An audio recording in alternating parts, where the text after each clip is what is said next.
to have you here every show during the Stanley Cup Final. I may or may not at some point in the near future. I don't know if this is on or not. Yeah, it's on. Okay, good. I may or may not be part of a group purchasing a horse to run at Century Mile. Really? Whoa. That would be a fun weekend during a cup final. That would be it. If we could get it done. Weekend. Well, There's you've teased us. there now. are off days. I know they're meant for travel, but who's to say they can't be for horse racing? Horse racing and gambling. Yeah. Let's go. Seriously, though, what's better than this? Oh, it's amazing. Dude, it's the best. Like, where Oilers are on the ice right behind us. We're live in Sunrise, Florida for the Stanley Cup Final. If someone would have told you on November 13th, the day Jay Woodcroft was fired, that this was going to be the case, would you have believed him? Yes. You knew the turnaround was capable? How much of a role? Well, I knew that it was certainly possible that they would make the playoffs. Like, the runway was absolutely there for that. To say that they'd win 3 rounds and get here, I mean, look how many really good teams were eliminated already. The Stanley Cup playoffs are a crapshoot on the best of days. So to say, yeah, I'm going to sit here and tell you stone cold belief that they'd be in the Stanley Cup final with a chance to win it, probably not. But to say that this was possible, for sure. How much of a role and how much credit does Chris Knoblauch deserve?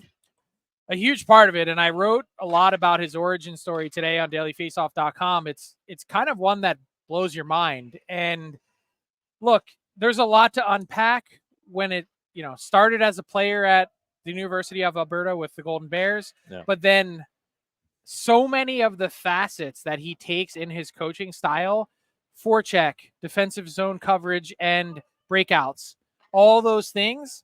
And plus, he is a naturally stoic person, I think, but his demeanor on the bench, a lot of it comes from Rob Dahm at the University of Alberta, and talked to him this morning in Austria about it. So like, I'm sure you guys know a bit of the backstory, but he's coaching in Kootenay, right? Yeah. And he goes to interview at the University of Alberta. He doesn't get the job. Ian Herbers gets the job, who's now back as the coach. But because he interviewed and word of that leaked, the Kootenay Ice fired him. Oh no. So then Chris Knoblauch is a free agent, okay? And he ends up being a mid-season replacement in Erie. He's out of a job. He had won a WHL championship in 2 years with the Kootenay Ice. Sam Reinhart as his best I was player. gonna say, Okay. is he on that team? So Robbie Fatorik drops the ball, former NHL head coach, drops the ball in Erie, and they need to make a change. And Chris Knoblauch ends up going in. They have Connor McDavid, and then a whole host of other players who then Connor Brown. But here's the key. So he had believers in Kevin Lowe in Edmonton, who first met him when his son Keegan was playing for the Edmonton Oil Kings. Then he had a champion in Bob Stauffer, who you just mentioned. Yeah. But then Jeff Jackson, the Oilers CEO, had like 7 clients that ended up going through Erie to play for him. So this is a guy that was never going to win interviews. He's not a backslapper. You see his post-game press conferences. He's not going to wow you with his personality. You needed someone that actually had firsthand experience of having someone play for him to understand the impact that he could have, because he's not going to win the PR battle for you. But Jeff Jackson didn't care and said, hey, this is the guy that we want and need.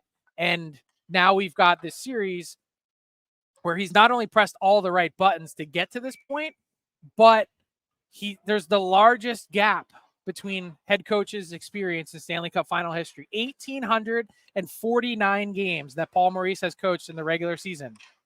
Chris Knoblauch has 69. Nice. And the difference of that is it surpasses the gap from 2002.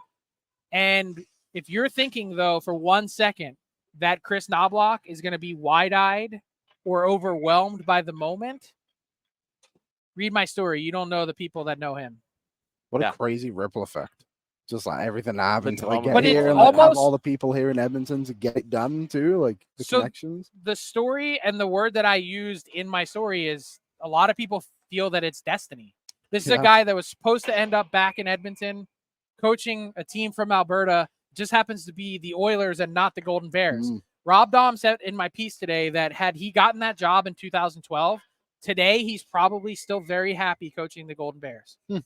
14 years later or 12 years later.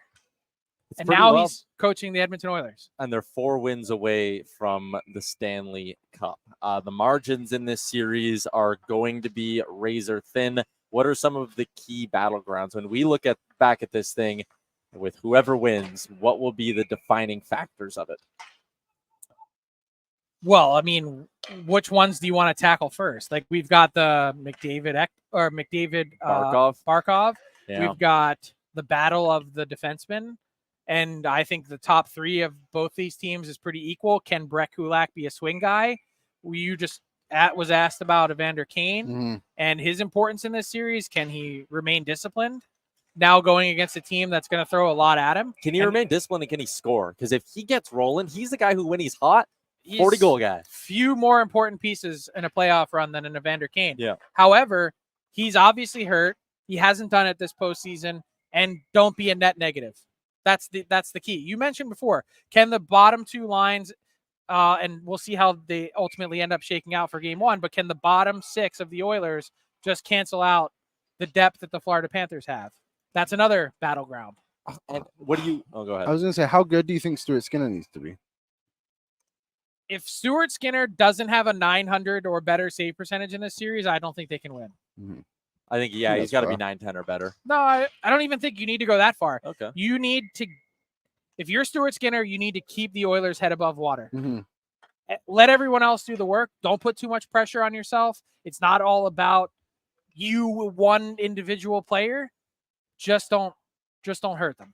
I just think you can't have one of those games like game 1 against Vancouver where you have it early in the series, I guess is a good way to put it too, because then that just puts such an emphasis on it the rest of the way. Like, hypothetically, that happens in a game 3 or something like that. It's a lot different than the game 1. So I think Skinner's just been really good. Like, the entire Dallas series, he was solid. And like everyone spoke about how Jake Ottinger was so much better than him.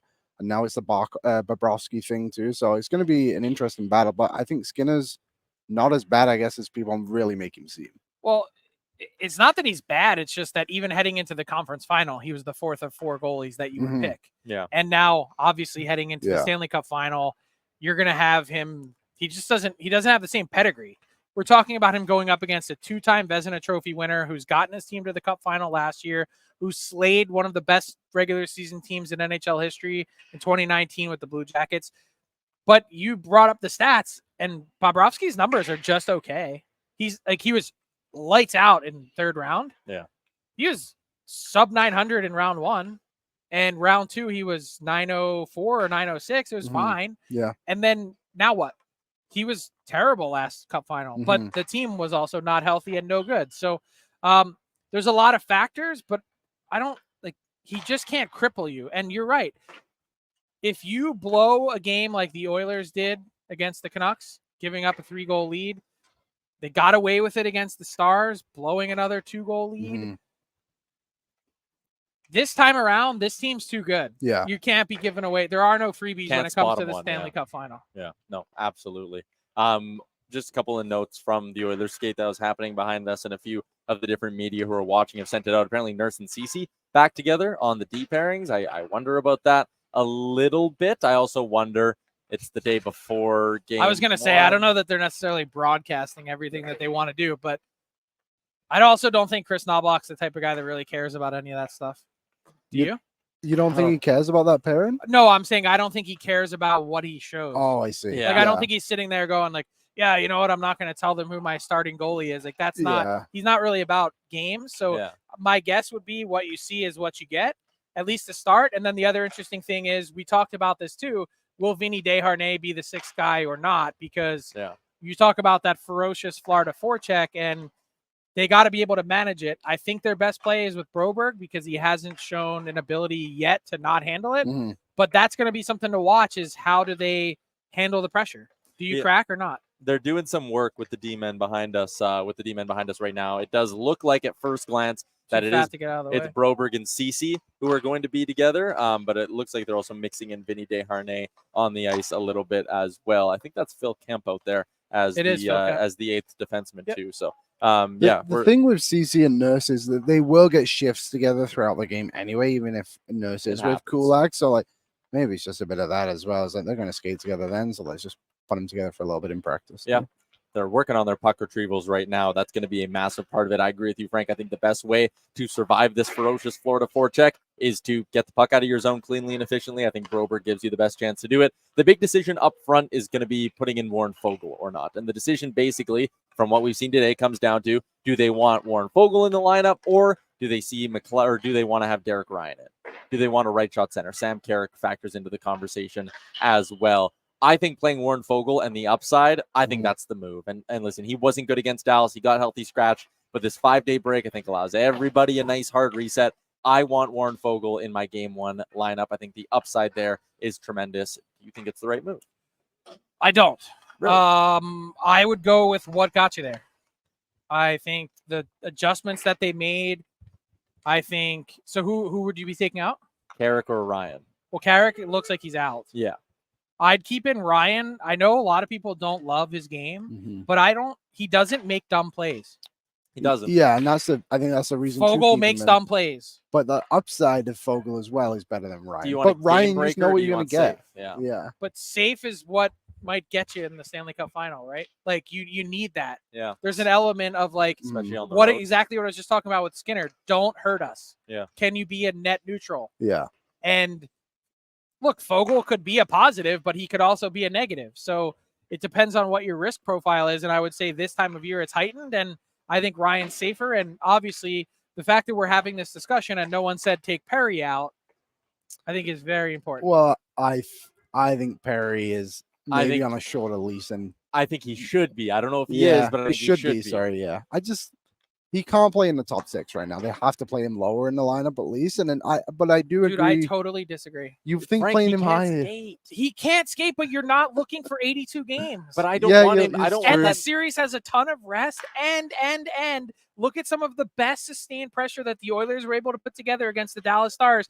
Corey Perry was with his line getting the cycle going. He also has a tendency to make bozo plays at his own blue line. He doesn't win foot races. I'm fine with him in the lineup. I'm fine with him in the lineup over Derek Ryan and Sam Carrick. So if it were all about foot races, you'd be like, yeah, hey, you guys would have been crying foul when they took Ryan McLeod out. I kind of was. I just think Perry, if you're playing him in the top 6, you have to give Holloway some of those shifts too. Yeah. Like he can't go further. Oh, I think that's fair, but Yeah. I think he was a huge part of their sustained attack. That game 4, when he came back in, he was really Dude, good. But I just don't know if we've seen it consistently in those 3 games from what we saw in the game. But you're right. Like, I thought it was better than what they had. That's the only thing you're measuring it against. The problem with Holloway and Kane is they're not consistent enough offensively right now with Draisaitl. How much of that is Kane? How much is it, Kane? I think it's more Kane than Holloway, but that's me. Yeah, I guess. Well, Holloway has 3 goals now, and what does Kane have? Probably 2 or 3, I guess, too. I've loved Holloway's physical edge too. It's not the thunderous one that Kane delivers, but he gets in there and he lets you know that he directly led to 1 goal specifically. Yeah.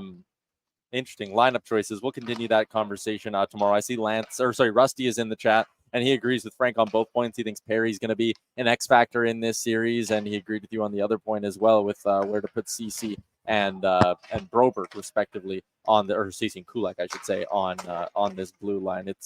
Kulak is such an underrated part of the series. Yeah, we were talking about that over last night. our Beach Coronas. Yeah. Hey, look, elevates in the playoffs. Unique, uncanny ability to do that. Where was this all season? It's playoff Eddie. Yeah, he just doesn't. He cranks it up. He knows when to crank her up. That's how awesome is that? Do you hear what he said about playing on the right side? That he hadn't done it since forever. like before junior. Yeah. Which is you could see crazy. his pivot. It led to that first goal in the game 4 where the Oilers came back. Yeah. It was like right. 2 minutes into the game and he was at the blue line pivoting. It was like, oh, wait, this is a guy that's turned the other way forever. And now all of a sudden it's turning this way. By the way, fun fact, and players talk about this all the time. This is so inside baseball. But depending on what side of the ice you play, your hip is one of your dominant hips, and becomes that way. Right. So after a few hundred games, he would be way stronger on his left than his right. Yeah, that is interesting. It's those things you don't think about. Yeah, damn. Well, we'll see. We talked about this on DFO Live today, Frank, and it's not to get ahead of ourselves or anything, but it's who gets the cup second and those kind of stories. In Edmonton. Jay says you're not allowed to talk about this. Yeah, I know. Jay would kill us. Maybe we shouldn't. But we talked about like Nuge, and I mean, when you look at the odds board, whenever it's up, shout out to Betway, by the way. We'll do some betting talk, of course, tomorrow with the return of the game day betting challenge. But there are some really good stories on either side of this. You had a chance to sit in, Liam, on the Kyle Okposo availability earlier today. He's not going to play, but Sam Gagner obviously holds a special place in Oilers fans' hearts. Ryan Nugent-Hopkins, what he's been through. There's no shortage of those kind of things. Corey Perry in another final, trying to wrap it up. Yep. Yeah. I would say my guess of the pecking order, and pure guess, is McDavid, Draisaitl, Nugent-Hopkins, Perry, Ekholm, something along those lines. Bag Milk is down in the chat talking about all the different things his hips do. So shout out to his Bag hips Milk. Don't lie. His hips are going to be making their way to the Taco Bell Cantina. That's half a block away from our hotel. That is a nice little bonus of this trip so far. Frank, you're going to be joining us every single day. We're doing shows every single day. No days off. Thanks for doing this. My pleasure. Hey, enjoy it. This is amazing. And game one on tap. Let's go. Yeah, there you go. Frank Seravalli for the Horses. And what's up, Nation citizens? If you like that video, then you need to be subscribed to the Oilers Nation YouTube. Podcasts, live shows, exclusive interviews, and analysis. Everything you need from your favorite voices at Oilers Nation. And you don't want to miss any of it, so hammer that subscribe button.